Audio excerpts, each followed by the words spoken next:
Samuel Wambate Kam est meurtri par le décès de son unique enfant.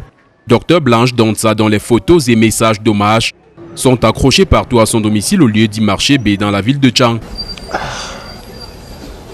Sa douleur est amplifiée par les circonstances, selon lui, tragiques, dans lesquelles est survenu ce décès le 13 avril 2024. Quelqu'un qui dit qu'il est un intellectuel, tu viens trouver quelqu'un, tu dis que tu l'as trouvé dans les toilettes. Et tu ne devais même pas toucher, déplacer quelque chose. Tu devais appeler la police ou la gendarmerie. On vient constater sur place. Non, tu as transporté pour aller déposer à la morgue. Pour avoir le cœur net, il a saisi la justice à travers cette plainte pour présomption d'assassinat, à la suite de laquelle a été effectuée une autopsie.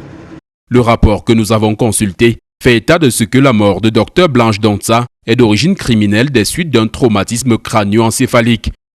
Sans passer par 4 chemins, le père de la défunte pointe le doigt accusateur sur son beau-fils professeur Christian Folefak, enseignant comme sa fille à l'université de Tchang. On a détruit la scène du crime. Et qui détruit la scène du crime, c'est un assassin. C'est l'assassin. Des accusations qu'ils font dessus. La base de mon intime conviction et par rapport aux éléments factuels qui me sont apparus. Le 12 avril 2024, la veille de son décès, Dr Blanche Dontsa a rencontré sa mère dans sa boutique au lieu dit Carrefour Friperie au marché B de Tchang. N'affichant aucun signe de malaise, elle n'avait cependant pas bonne mine. Quand elle est passée là, on s'est juste salué. Elle a dit que maman, j'ai rentré, je n'ai pas retrouvé les enfants. Les enfants sont là dans seul. Elle ne présentait rien, ne saignait rien, ne m'a même rien dit. Que maman, comme tu vois, je marche là, je suis un peu souffrant, machin, tout non. Est-ce que vous la sentiez épanouie? Non, pour l'autre là, non. C'était au début, mais à la fin, là, les 9 derniers moments là, parfois, maman, quand je la regardais comme ça, j'étais toujours inquiet.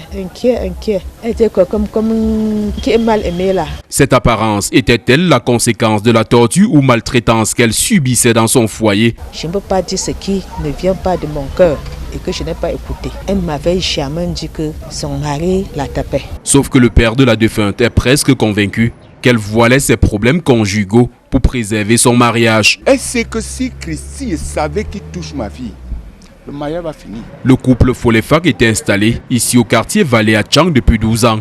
Leurs voisins disent n'avoir jamais été témoins d'actes de violence du mari contre son épouse. Et quand on portait la femme là pour mettre dans la voiture, comment on dit qu'on lui a tapé, il n'y avait même pas de trace de qui on l'a tapé, même le sang ni rien, il n'y avait pas. Donc on dit que les problèmes de bagarre, on n'a jamais su. Qu'est-ce qui aurait donc causé les séquelles portées dans le rapport d'autopsie? Peut-être les circonstances de sa mort. Le jour de sa mort, son mari n'était même pas là. C'est l'enfant qui prend le téléphone et appelle son père. Papa et maman est tombé, il ne bougeait pas.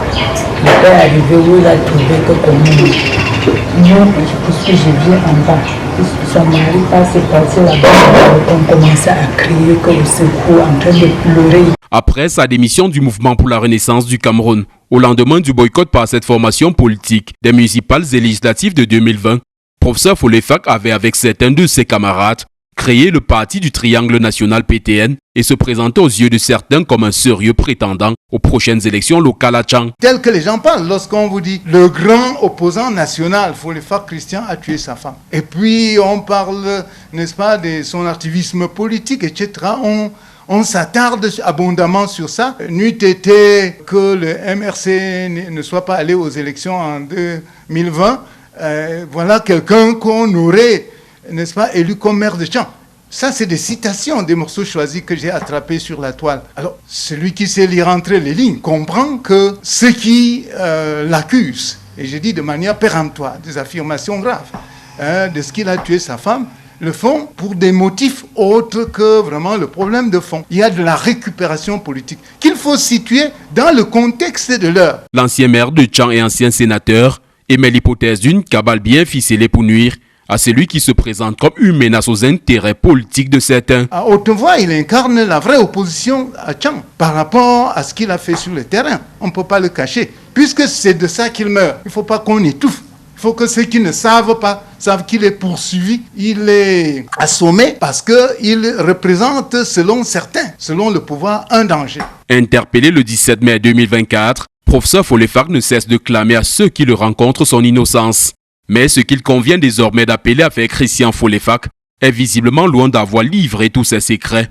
Les différentes parties souhaitent l'accélération des procédures judiciaires enclenchées.